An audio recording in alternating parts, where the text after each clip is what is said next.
नमस्कार दोस्तों, आज हम बात करने वाले हैं सूरदास जी के जीवन परिचय के बारे में। जी हाँ, हिंदी साहित्य के भक्तकालीन कवियों में सूरदास जी का स्थान सर्वोपरि रहा है।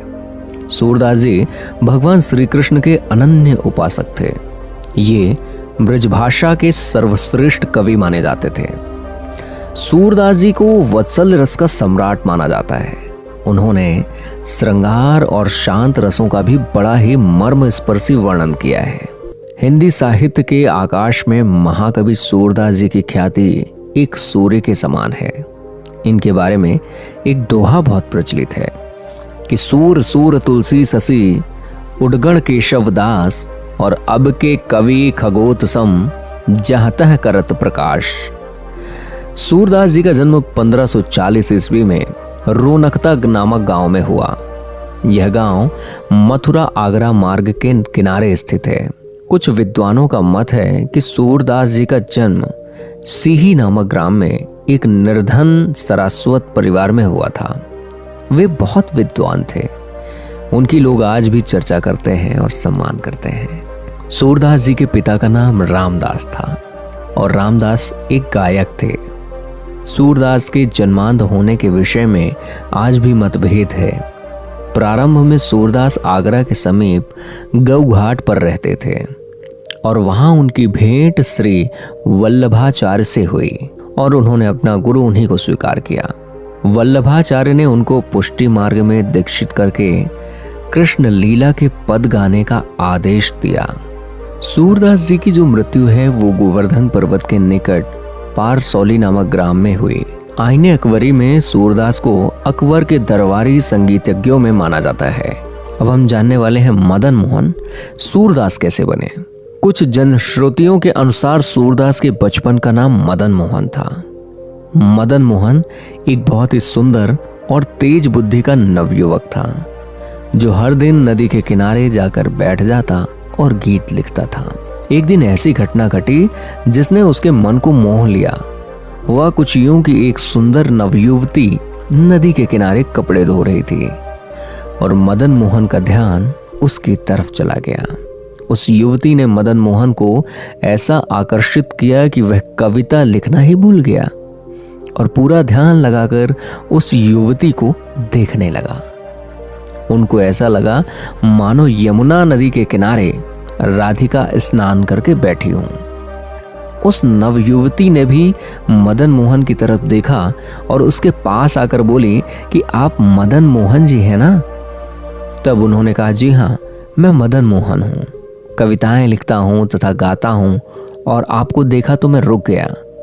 तब नवयुवती ने पूछा कि क्यों, ऐसा क्यों? तो उन्होंने बोला कि आप हो ही इतनी सुंदर। और यह सिलसिला कई दिनों तक चला। जब यह बात मदन मोहन के पिता को पता चली तो उनको बहुत क्रोध आया और उन्होंने मदन मोहन को घर से निकाल दिया। पर उस सुंदर युवती का चेहरा उनके मन मस्तिष्क से नहीं जा रहा था। एक दिन वह मंदिर में बैठे, तभी वह शादीशुदा सुंदर स्त्री आई और मदन मोहन उसके पीछे पीछे चल दिए। जब वह उनके घर पहुंचे तो उसके पति ने दरवाजा खोला और पूरे आदर सम्मान के साथ उनको अंदर बिठाया। उनका ऐसा व्यवहार देखकर मदन मोहन को बहुत ग्लानि हुई और फिर मदन मोहन ने दो जलती हुई सलाखें मांगी और उसे अपनी आंखों में डाल दिया। इस तरह मदन मोहन अंधे हो गए और बाद में महान कवि सूरदास के नाम से इन्होंने ख्याति अर्जित की। साहित्य लहरी सूर की लिखी रचना मानी जाती है। इसमें साहित्य लहरी के रचना काल के संबंध में निम्न पद मिलता है। मुनि पुनि के रस लेख और दसन गौरी नंद को लिखी सुवल संवत पेख। सूरदास जी की जन्म तिथि एवं जन्म स्थान के बारे में विद्वानों का मतभेद है। सूरदास की आयु सूरसावली के अनुसार उस समय 67 वर्ष थी।